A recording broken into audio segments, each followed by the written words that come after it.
How's it going, everybody? This is the Nitty Gritty. My name is Chad. With me, as usual, is Leonard. This is a show about pro wrestling. And this week, we are returning to our Rebooked series, where we take a pay-per-view or an event and we rebook it from start to finish. Now, sometimes we'll give each other caveats or twists to throw in to make things more interesting. Sometimes we usually try to use whatever roster was available at the time. Sometimes we'll open that up to like anybody that was available at that time that wasn't in a said company that we're discussing. But in this case, we're kind of keeping it more confined. Now, maybe Leonard has a twist or something he's going to throw in. We'll see. I do not know. I tried to keep it as of the time as I could. So see what we come up with. But the pay-per-view in question that we will be rebooking is the Royal Rumble from 2011. It was the 24th Royal Rumble held on January 30th, 2011 at the TD Garden in Boston, Massachusetts. And it is the Royal Rumble that Alberto Del Rio won. It was also the only one that had 40 men involved instead of the regular 30. And it was promoted as such up the wazoo that this is like the most men they've ever had. And I was the one that chose this event to be rebooked because I don't think it's very good. And I think that this event has a lot of problems. And especially in retrospect, when you look at the fact that this had 40 guys and you look at who won, especially now, given the sexual assault charges that Del Rio had faced and all the personal issues that were going on there, it just even if he didn't have that, to me, his victory looks like an anomaly. Like, do you agree or disagree with that point, Leonard? I would agree with that. Now, here's the thing. When thinking about this show, I watched it at the time. The only thing I remember is the finish to the Rumble, where Del Rio won, but he won it in sneaky style. It looked like Santino Marella had won in amazing fashion, and then he snuck in from the floor and dumped. Yeah, so initially everybody thought Del Rio had won, but then... Yeah, or Marella, that everyone thought Santino Marella had won. Well, yeah, so Santino snuck in, and nobody realized that Santino... So I just rewatched this. So yeah. Okay, maybe I'm remembering it backwards, but I thought Santino had won, and then Del Rio had snuck back in and eliminated him. No, so everybody thought Del Rio had won to the point where the bell had rung, and then the referees were waving it off because Santino came from out under the ring. He had gotten tossed out initially. I forget what number he was, but he had gotten tossed out and then just disappeared. And so he came in, and everybody thought he was going to win. He did the Cobra thing. And, he got a hit on Del Rio, but then Del Rio kind of reversed it and threw him out. So. Okay, I remembered it backwards then. So that tells you how memorable it was. I got it backwards. There you go. And so, you know what? On that note, before we get to our rebook, let's go over the card itself. So the dark match, which I didn't watch, is R-Truth versus Kurt Hawkins. R-Truth would win that. The first match on the card was Edge against Dolph Ziggler, accompanied by Vicky Guerrero for the World Heavyweight Championship. The stipulation here was that if Edge had to use the spear, he would lose the title. This match was 20 minutes, 45 seconds. Obviously Edge and Dolph Ziggler are good workers. This is earlier in the Dolph Ziggler, tenure. It just didn't strike me as a very impactful feud. I don't think anybody expected Dolph Ziggler to have a chance. They tried to add the whole stipulation with the spear, which was just stupid. They were playing off of the whole Vicky Edge romance that had kind of gone downhill, and now she was with Dolph Ziggler, who was her boyfriend or whatever. It was just not a good feud. They didn't really have anybody for Edge, and the match was fine for what it was. But, if we're going on just match quality, then people might say, oh, that should stay in. But, that's not what we do here at the rebooking. Next match was The Miz against Randy Orton for the WWE Championship. This match went 19 minutes and 50 seconds. The Miz accompanied by Alex Riley. It is no secret to anybody who's watched more than one episode of this show that I am not a Miz fan. He's a channel changer, and I mean that by, yes, he's a heel and he makes you want to hate him, but I see him on screen, I just want to change the channel. I don't like him. I don't think he has ever been a threat in, when he plays his characters. This was his big title run, and I would go as far as to say that WrestleMania after this Royal Rumble was not very good either. So, well, I looked at that Mania to see how things shook out, and I would agree with you. Yes, right. And so that's not Royal Rumble to me. The only way that's memorable is that's when Miz screams, "I main event WrestleMania. You can all suck it," which he seems to do, or he used to do, like every other week. Right. So the next match was Eve Torres against Layla, against Michelle McCool, against Natalia. Fatal 4-way for the Divas Championship, 5 minutes and 12 seconds. Eve Torres would come out on top there. This was, that weird transition. Not transition even. This is that weird, in-between period from the women that were used as eye candy to what we have now, which is post-Divas Revolution. Women's Revolution, I should say, where, we all look forward to a lot of the women's matches and they are really well done. This is that in-between period where there were some athletic people, there were some people that were not. So you get a mishmash, and the company still was not taking the women's division seriously in any way. Leonard, thoughts? Well, we did our unstable stable drafting the Divas Championship winners, and I believe the belt dissolved not too long after this. I think it was maybe 2012. So, yeah, this was during that period where they were starting, not starting to, but right before they were starting to do, maybe giving a little more credence to the women's division and the focus on the women's division and calling it the women's title, not the Divas Championship. So, yeah, I think you're 100% right. Because, of course, I look at who they had on the roster at this time. Right. And there's, 4 or 5 women that could work, and another, probably 5 to 10 that couldn't, per se. So, but definitely, for our rebook, which we'll get to, a Fatal 4-way is hard to work with good workers. Yes. And you can't necessarily say this is a match stacked with good workers. Right. And of course, the main event was the 40-man Royal Rumble match, which clocked in at 1 hour, 9 minutes, and 51 seconds. We already talked about who won that. So, big part of this Royal Rumble, and we'll get into the more specifics of this as we go on through our rebooks, because my rebook anyway is related to what happened during this Rumble. The big story was the New Nexus and the Core. The Core was Wade Barrett's faction. The New Nexus was CM Punk's faction. And so that was the big thing, was CM Punk had his New Nexus people there for a long time during the Rumble, and they were kind of dominating. So that's what was happening during this Rumble, among other things. But let's get to our rebook here. A long cameo that you didn't mention that you told me is that we had to keep the title matches.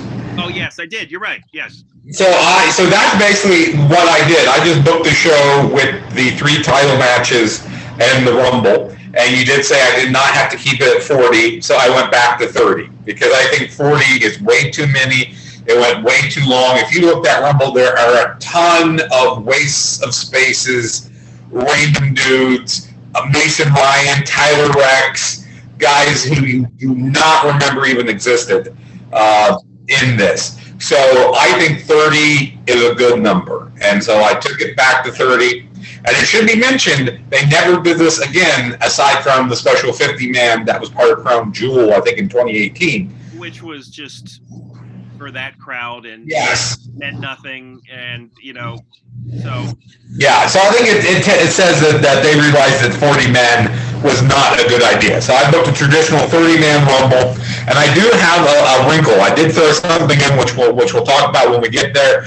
But you want to go first? You want me to go first?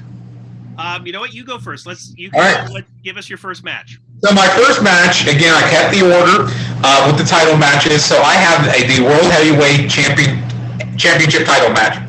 Last man standing match, Edge versus Kane, Edge champion. So this match actually took place on the January 7th SmackDown.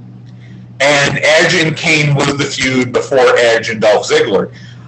I'm just taking that match. I'm saying that didn't happen on January 7th. I'm moving it to the Rumble because that type of stipulation, a last man standing match, is great for a pay-per-view. Also, at this point, I think we know that Kane's not ever winning the Royal Rumble. You know, and he has done everything else that you can do. The big entries, big eliminations, the most eliminations, the fast eliminations. He's done everything he can do, but we know he's not winning the Rumble. So, again, this was the feud that was going on at the time. You can definitely extend that to get this to the Rumble. You know, I didn't go back and watch all their matches to see the chemistry that they had, but I would say, generally, Edge and Kane are two guys that can work with each other and would know how to do this. I did not watch the entire last man standing match they had on SmackDown, but I would guess a pay-per-view setting would probably allow them to do a little bit more with that than, say, your regular television setting with TV time and commercials and all this being part of it. So I, of course, would have Edge retain, and I think this is just a good way to use Kane and to extend that feud, and a good way to use Kane other than putting him in the Rumble, which is always nice to see him in the Rumble, but again, I think by this point everyone knew, well, he's not winning the Rumble. Right. Yeah, and one thing I forgot to add, but in your comments there was that I also cut the Royal Rumble down to 30 as well. We have similar ideas in our rebooking, but not the exact same, which is what makes this fun. So I also obviously kept the title matches. I did a different title match with Edge though. So I had kind of a theme with the pre-Rumble matches, and you'll see here, Edge. I have Edge going up against Rey Mysterio for the World Heavyweight Championship. And why? Because they were former tag team partners. And I thought that that would make the match more interesting. I think that, you know, as much of a threat as Kane is or Dolph Ziggler, I think if you put the added backstory of this was a former tag team partner of this guy, I think it adds the element of, well, we don't know how things are going to shake out here. And we know that Edge and Rey Mysterio could have great matches. I'm sure they had plenty of great matches. But that's what I did here. I think that would have made for a really solid Rumble match. The Rumble is not known for having a lot of good singles matches. We did an episode on that, I think, last year.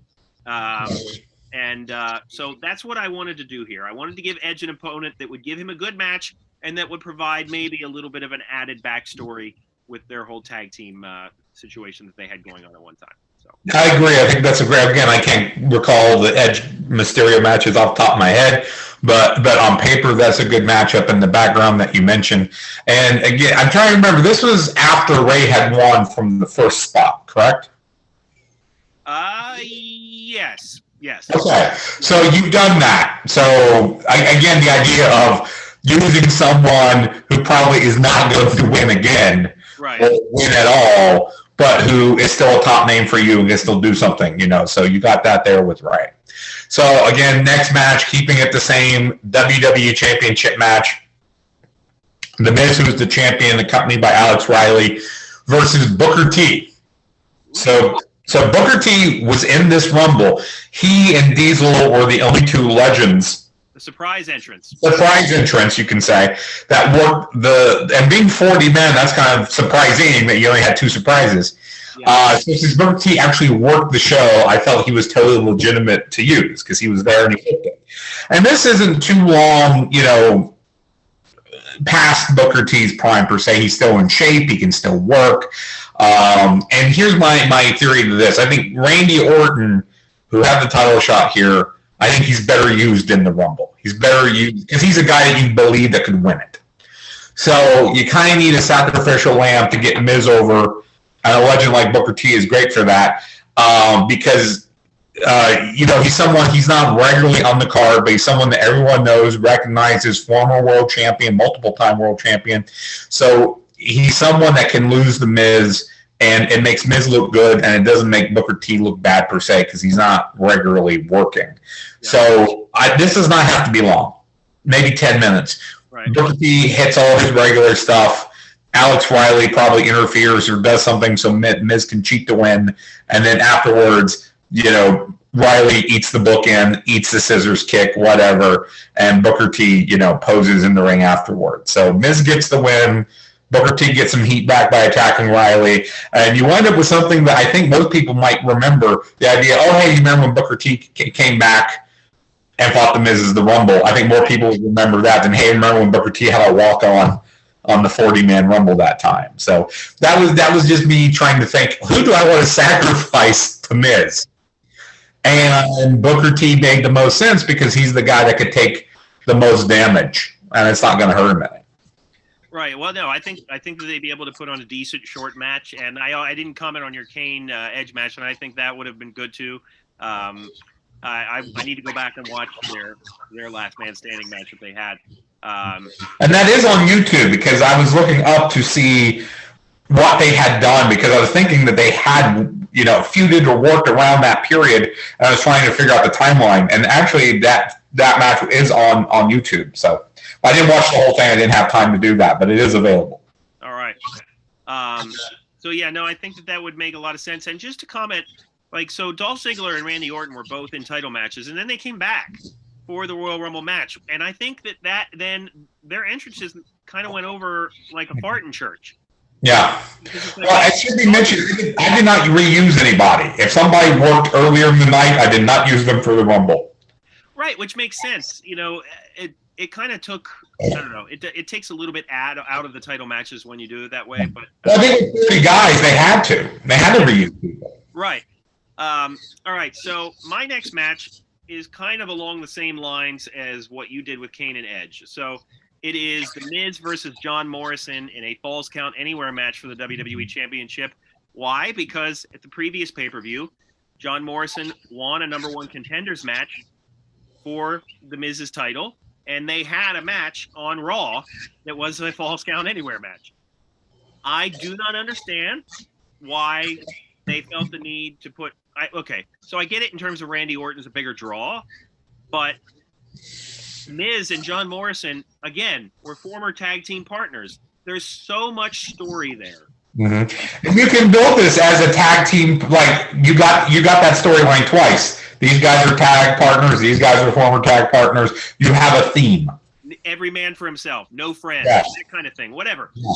Yes, that's what I was going for. So, and I also think that these two guys would be able to put on a better match than Randy Orton and The Miz did, because I think they would have had that innate chemistry already. They knew each other. So, and I think, gosh, getting John Morrison like a big spot like this at a pay-per-view, I think he's earned it. I think he earned it then, and I think he has earned it now, even though he's not with the company. He's a really good talent, and it would have been cool to see him in this spot, but instead they just gave it a throwaway on Raw. So yeah, that's what I went with here because I think that it would have been a cool way to use Alex Riley, whereas there was no DQs, and you would have been able to use Alex Riley to have The Miz retain. And it would have been a story they could have built over a month period, and I think people would have been invested in it because these guys knew each other already. It's very interesting that we took matches that actually happened earlier in the month and we just bumped them to the pay-per-view.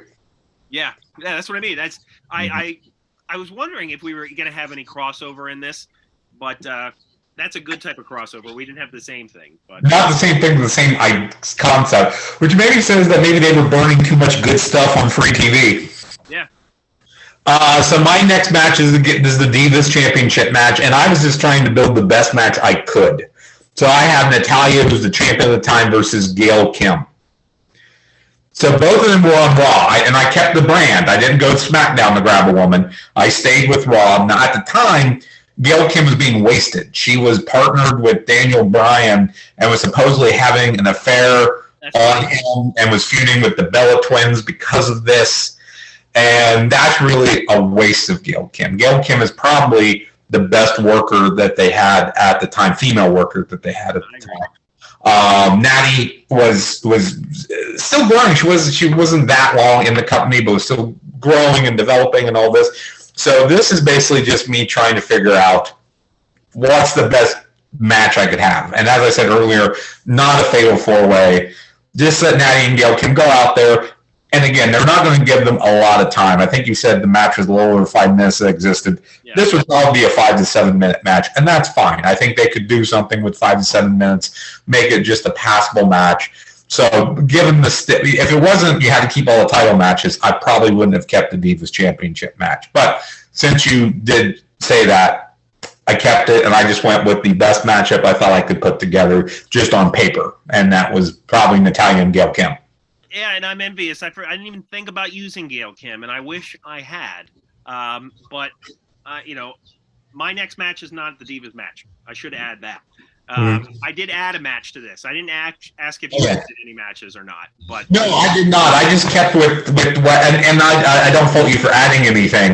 It was just it was once we got to the point, and I booked everything, and I booked my Rumble, and I basically just had leftover dudes over here. I was like, I'm good. So my next match is so based on the fact that I took some people out of the Rumble therefore would be a little bit shorter. Mm-hmm. So that gives me my excuse to add a match here, and that would be the Core versus the New Nexus. Now, you could take on the New Nexus.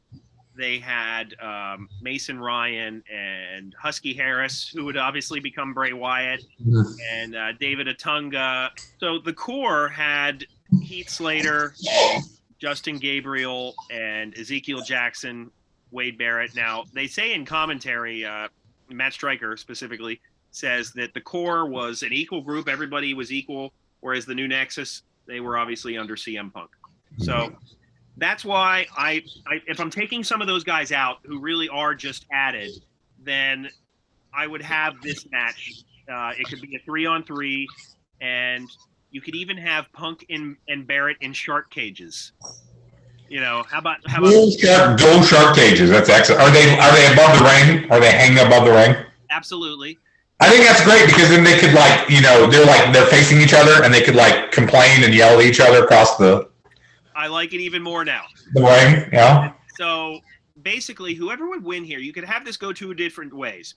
So if you could have the New Nexus win and showcase their dominance going into the Rumble match, or you could have the Core win and the New Nexus is kind of disappointed with the outcome going into the Rumble match. So that all kind of is a prelude to my plan for the Rumble. But it doesn't really matter who you have win here. I don't think either one of these groups, other than the guys who led them, mattered that much. Mm-hmm. So I think that I'm sure they had a blow-off or something somewhere down the line, maybe on TV. I think I looked ahead, and I didn't see any blow-offs on a pay-per-view. So if you're going to have these two groups fight, have them fight here, get it over with. No one cares about them. Let's move on. Well, one thing you could have as a stipulation would be if whoever wins – either they get into the Rumble and the other team's out, or their leader gets in. I like that. If the Core wins and Barrett gets in, if the Nexus wins, then Punk gets in. And the other guy's out. I like that idea. So yeah, Leonard, your next match would be the Rumble match, right? Would be Rumble. So why don't you do your next match before the Rumble? All right, I like that. So my match was just a one-on-one Divas match, and it is Natalya versus Beth Phoenix in a submission match for the Divas Championship.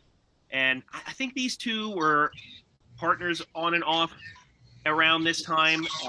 They always kind of threw the women into tags and 3-ways and stuff like that. So it stands to reason that they would have been together at some point. But again, like you, I tried to pick the 2 best people I could in a match here, and that's just kind of what I did. So Natalya, known for the sharpshooter, I made it a submission match. I thought that would make it a little bit more interesting than just a regular Divas match that no one maybe cared about. So again, like you, no longer 5 or 6 minutes, and I would have Natalya retain probably. So. Okay. I think, again, perfectly fine. I think we were just trying to do something that would be the best option. given the women's match. So my Rumble, 30-man Rumble, which wound up in a lot of the dead weight getting cut, in my opinion. The wrinkle I added was that we're going back and forth on the entrance. So it's Raw, SmackDown, Raw, SmackDown. Okay. Which I don't think they ever did that during the brand split era, because I was looking, and on Wikipedia, which is a good handy reference, they have it color coded, and you see like a brick of red and like one blue guy, and a brick of red and one blue guy. So I tried to mix it up a little bit, and I didn't really take a look at storylines or anything like that. I'm just thinking, who are the best guys to use, and what's the best order to bring them in? So my 1 is CM Punk, my 2 is Dolph Ziggler. Punk versus Ziggler, I looked ahead, actually happened at the 2012 Rumble the next year. So you're kind of teasing with 2020, hindsight being 2020, of course, you're kind of teasing what would happen next year. But I'm just thinking, who are 2 guys that would be really interesting to see together that up to this point, I don't think it really worked together, who could go, who would have the stamina to last long, and all this. So I'm going with Punk Ziggler. And just to let you know, I'm not giving you eliminations and all that. I'm just telling you the order that people are coming in, because that's getting way too complicated. Yeah, I didn't do that. I didn't do that either. That, we don't who's tossing who. So 3, I got Daniel Bryan. 4, I've got Rey Mysterio. I want some heavy hitters in there early on, and again, guys that can go, who are lighter, who have the stamina, who can go. Next up, I've just got you gotta have some cannon fodder early on. So 5, I got Justin Gabriel. 6, Zack Ryder. 7, Chavo Guerrero. 8, Tyson Kidd. 9, Heath Slater. 10, Mark Henry. Mark Henry clears the ring, or at least a good bit of those guys that just came before, and that is a way to make Mark Henry look good by clearing out some of those lower guys. So 11, I got Chris Masters. 12, John Morrison. 13, Jack Swagger. 14, King Sheamus. 15, Drew McIntyre. Bigger, muscular guys coming in at this point, but guys that still can go, can still have stamina. So, all those guys, I think, have an idea of their bigger guys. Then I got 16. Now I'm throwing in some names. I got 16, I got Randy Orton. 17, Wade Barrett. 18, Santino Marella. 19, Big Show. 20, John Cena. 21, Ezekiel Jackson. So now I'm loading up with names and meat. Big, beefy dudes at this point. 22, R-Truth. 23, Alberto Del Rio. 24, the Great Khali. Rumble is the best use for the Great Khali because of how big and slow and lumbering he is. You can disguise that in the Rumble, and he looks good, but when someone eliminates him, and that would be a good elimination for a Big Show or an Ezekiel Jackson, when he gets eliminated, that looks good for the person who did the elimination. 25, I got Kofi Kingston. 27, William Regal. 27, Undertaker. UT wouldn't come back until February. I want him here. I want him now. I want him to pop the crowd with a Rumble appearance. 28, Wagner Kozlov. 29, I think I used Justin Gabriel twice. I just said Justin Gabriel. You know what? Throw in one of the other core guys or Nexus guys there. I just need a couple cannon fodder guys to round it out. Right. Because number 30 is Triple H. Triple H will not return until February. Same law as Undertaker did to challenge the Undertaker. Right. So I have Triple H come in here. Triple H and Undertaker will eliminate each other, and that's how you can build to their match at WrestleMania. I always said SmackDown. So my final 4 here would be John Cena, Randy Orton, CM Punk, and Daniel Bryan.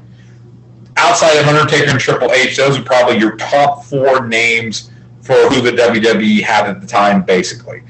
Punk and Bryan gets nice long runs in the Rumble to look good. Orton versus Cena is a long-time legendary feud.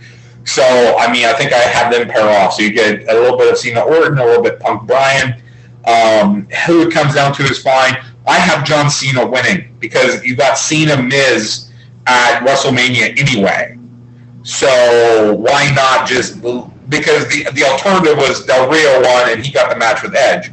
So I'm going to have Cena win and get the match with Miz, which happened anyway. Man, you would have had John Cena be a 3-time Rumble winner, Leonard. Why not? He is one of the biggest, most legendary names in WWE over the past 20, 25 years. I'm not against that. Maybe if I'm rebooking the whole thing, he doesn't get some of the other wins. Who knows? But to me, that makes the most sense. I don't think Bryan was at the point yet that he would be where people were clamoring for him to get the win. No, he wasn't there yet. No. You know, Orton, you could get the win and then move him to face Edge or Miz. Although we talked about the Miz-Orton match here wasn't that great. I don't know. Just looking ahead and going, oh, Cena gets the main event at WrestleMania anyway. Might as well give it to him here. Makes more sense than just it randomly happening. Oh, man. I see people throwing trash in the ring, Leonard. They're going to throw trash at this video. We're going to get some comments. I think it's a lot. I think it's logical. You may not like it, but I think it's logical. All right. So my final match, I will not give number by number of who's coming in, but I will say that, reiterate as I did before, that I'm eliminating 10 guys. So I can go through some of those guys here very quickly.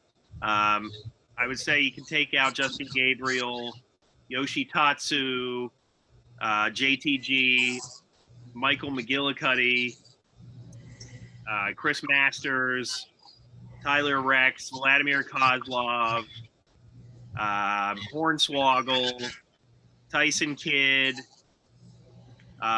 Diesel and Booker T. I don't know that those went over. Diesel was a cool surprise entrance, but I would probably still take him out.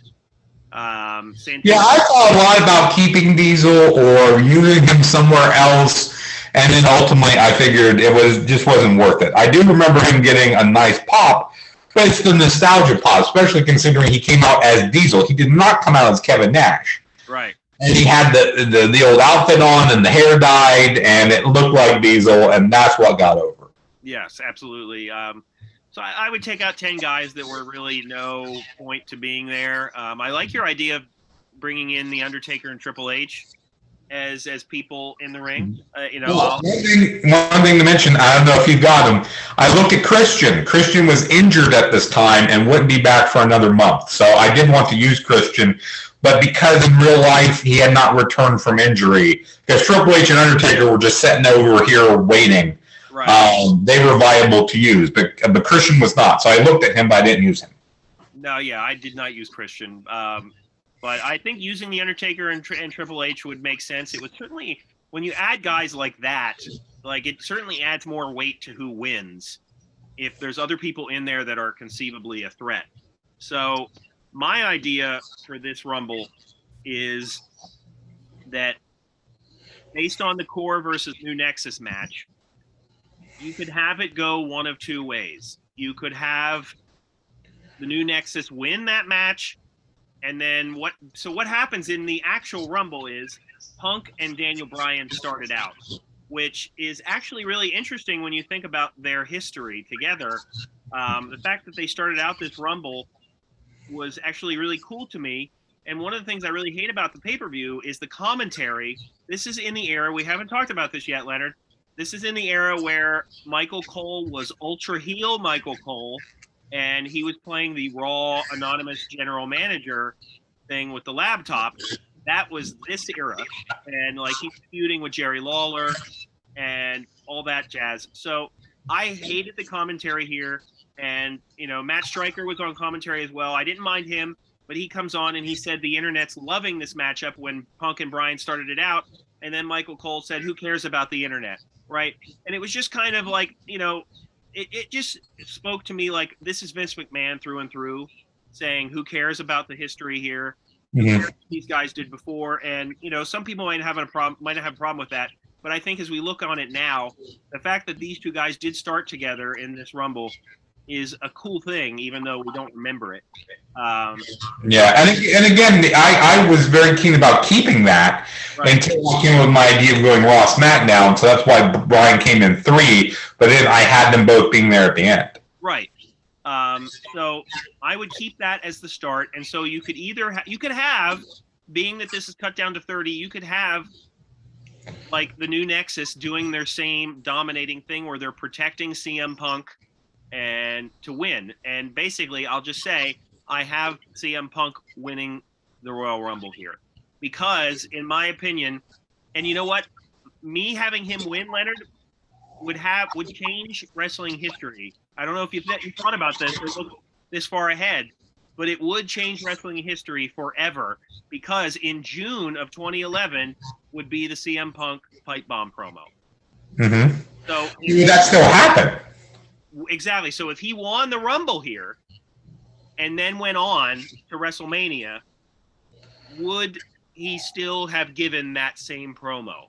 I would say probably not. Like, I don't think he'd have the same amount of gripes. Yeah. And here's the thing, too. If he goes on to WrestleMania, does he win? And does he challenge Edge, or does he challenge Miz, or does someone else get the belt between then and Mania? So I thought about all that. And okay. What happened at the event after this was Elimination Chamber. You have John Cena win that to face the Miz. And so basically I would make that it would stay an Elimination Chamber match. You would have the Miz in it instead, and I would have John Cena winning the title at Elimination Chamber, and then I would have CM Punk go on to face him at WrestleMania, and I would have CM Punk win at WrestleMania, because we know that CM Punk and John Cena can put on a great match. Yeah. What a main event that would be. And just, if there was a year that you were going to have CM Punk win the Rumble and go on to Mania, I think that this could be the year, because what's really to remember fondly about this Rumble and this WrestleMania? Alberto Del Rio does not defeat Edge at WrestleMania, and The Miz retains against John Cena.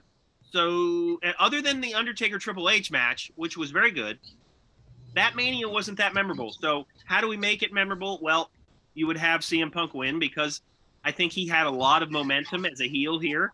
Yeah. So, you could have him and his group dominate the Rumble and have him win as a result. Or you could have the Core win that match I mentioned previously and have the New Nexus turn on CM Punk at some point during this event and have him do a face turn and have him win overcoming the odds type thing. You could do it one of two ways, but either way, I would have CM Punk winning this event, because I think it makes the most sense. He had the best part of it. Like, the crowd was into it when the New Nexus was eliminating guys for him. And then when John Cena came in, he eliminated Punk, and the crowd kind of died after that, because it was down to John Cena and a bunch of other guys that we really didn't care that much about. So that is my idea. Mm-hmm. Solid idea. I toyed with Punk as a winner for me as well. And again, you look more into the Core and Nexus stuff than I did, because I just didn't care. Exactly, though. That's my point. Yeah. I just didn't care to look that far ahead. One thing I will say is, if you do have Punk turning face and he goes on to wrestle John Cena at Mania, Cena is a face, although he gets Cena heat. So I don't know how that works out. Historically, Vince doesn't like face versus face matches. Yes. But if this is a year where they weren't going to have John Cena leave as the champion at WrestleMania, then why not go with somebody that the crowd likes a little bit more? Yeah. So no, it's a solid way. It's a solid way to go with that. And I know you didn't book the whole thing, but I would take it that outside of the guys that you said weren't in, you kept everybody else. Yeah. No, I would keep pretty much everybody else. And if I was going to have a final four here, I think it would be interesting to have the number 1 and 2 guys last until the end. Like, if you have Punk and Bryan there at the end, you could have John Cena there at the end, and either, you could insert anybody else after that as the final person. Like, you could insert The Undertaker, Triple H, or Randy Orton, whoever you really wanted to. And I think it would be an interesting dynamic. So yeah. I think that our rebooks, Leonard, are better than what this actual pay-per-view was. Usually we wind up doing that, so. Yeah. But yeah, I'm interested to hear what anybody else thinks. If there was a year that you were going to have CM Punk win, like, what year would you have done it? I think this year would have made more sense. I think it was a Rumble previous to this. where he put on a really great performance, and he lasted a really long time. Oh, was that the year where he did the bit where he would like eliminate a guy and then get on the mic and start cutting a promo, and then the next and he would fight that guy and then eliminate him and go back to the promo? That was gold, total gold. Right, and so like he could have had his moment at some point. It's not like there was, oh, well, we just had other plans. Like, I would argue that the plans they had here were not necessarily like, etched in granite, like, we got to do this. Yeah. Rio and Edge. I don't remember what the Del Rio reasoning was. I mean, and he was a heel. But again, they do like to cotton to the minority fans at different times, Yeah. Again, when Eddie was on top, they realized that there was a Latino base that was interested in him. Right. When they pushed Great Khali and was it Muhammad Hassan? That was the same. Jinder Mahal. That's the guy I was looking for, not Muhammad Hassan. Jinder Mahal. When they pushed him, the idea was, the Middle East Indian countries that was them giving those fans, a guy to get behind. And I think there is some merit to that, because here in the U.S., we're very egocentric. We think everything revolves around us. The World Wrestling Entertainment has fans all around the world. So I don't know if that idea was, and again, because Del Rio was a heel, I don't think they were trying to recreate Eddie because he was a heel. Or the fact of the matter is, Alberto Del Rio's announcer was more over than he was. Yes. And we know that because when Del Rio had his last run with WWE, I forget what year it was, but nobody cared. No one cared because he didn't have his announcer. Yeah, this is the period where they did that a lot. Like, I think I've talked about this in the show before. I call it the Fandango-y or Fandangoism or whatever, because Fandango was like his music was over, his entrance was over, the woman he was with was over, his dancing was over. Soon as he got in the ring and the bell rang, the crowd was silent, cold. Yep. So they were so everything around him, the package that they gave him that come to the ring was over, but he himself was not. And I think you can see that a lot around this time period, where again they figured out a gimmick or an entrance or a catchphrase or a promo or something that got a dude over. But as soon as the match started, nobody cared about it. Exactly. Yes. Fandango is a great example of that. So, let me know what you think of our rebooks, whether you like them or not, and if you would have rebooked this event, what you would have done. Like I said, for this one, I know I wanted to do a rebook, and I was like, because we've done some Rumble episodes since we started the show, and I didn't want to do just a best or worst of, because we've kind of been there. Mm-hmm. So I thought this would be a good thing to do, and I was thinking about what Rumble to do, and I was like, you know what, and there might be a worse one, but I was like, let's do this one, because this was built more for the fact that, it's 40 guys. Did we mention it's 40 guys? By the way, it's 40 guys. No one really cares about who won, or the fact that it was just kind of overloaded with all these talent. They were still doing the brand split thing, which I think was not a success. They tried to make it a success. I don't think it worked.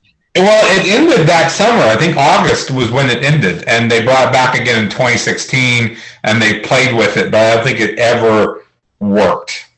Right. It's never really been as much of a success as they wanted. And here's the thing: I've had in fantasy leagues I've had people run WWE and do the brand split, and they usually go, "Yeah, this is too hard," or "This isn't working," or "I want to use this guy against this guy," and they shelve it.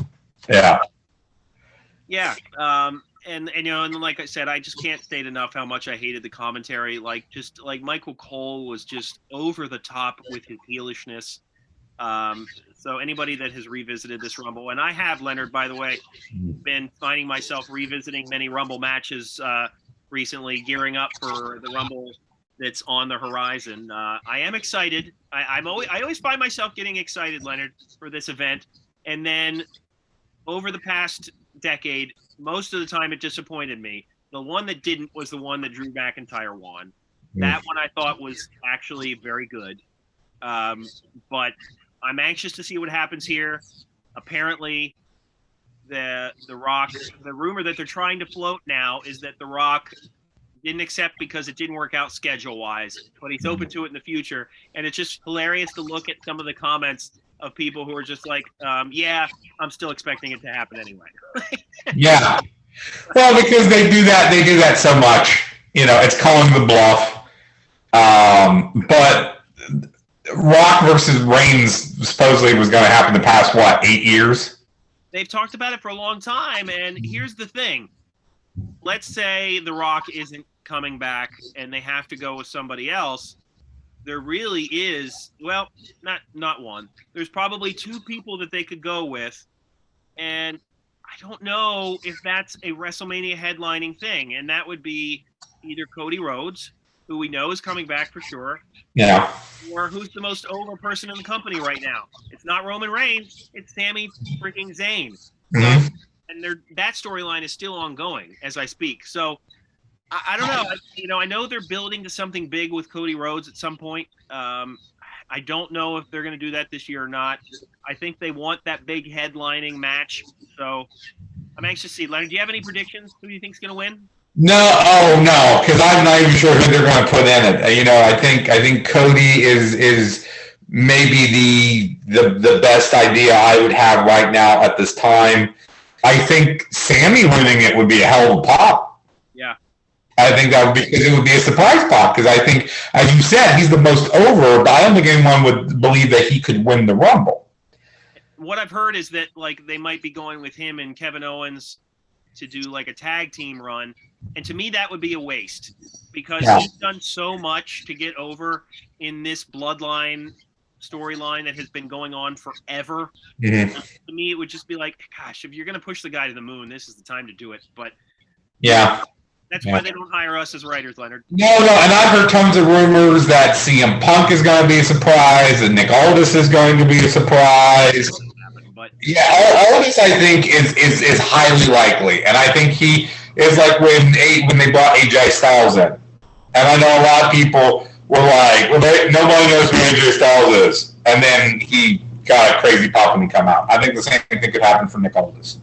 That one I'd be interested to see happening. CM Punk is still very much under contract with Tony Khan, AEW, and apparently now, they haven't released him or anything like that. Now it's just kind of like a stalemate right now. Neither side is really talking to each other. They don't have any plans for him. So who knows what's going to happen there. And I know Cena's been talked about, and pretty much anybody who's still breathing air that wants work there their name has been floated. But I don't think this is going to be a heavy. I don't think this is going to be a heavy Legends one. Yeah, they haven't really done that a lot, and they haven't done that in quite a while. Where they had a lot of Legends. I think the pandemic one, so that would have been 21, was the last time, because that's when Christian showed up and a few other guys. Of course, they do that with the women because they don't have enough women.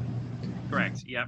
But with the guys, they haven't really gone Legends heavy in a while. So I would have to really look to see. But we've talked, and I do have plans that I should be able to watch the Rumble. The fact it's on Saturday now gives me extra time with my weekend to watch that. So for everyone watching, stay tuned.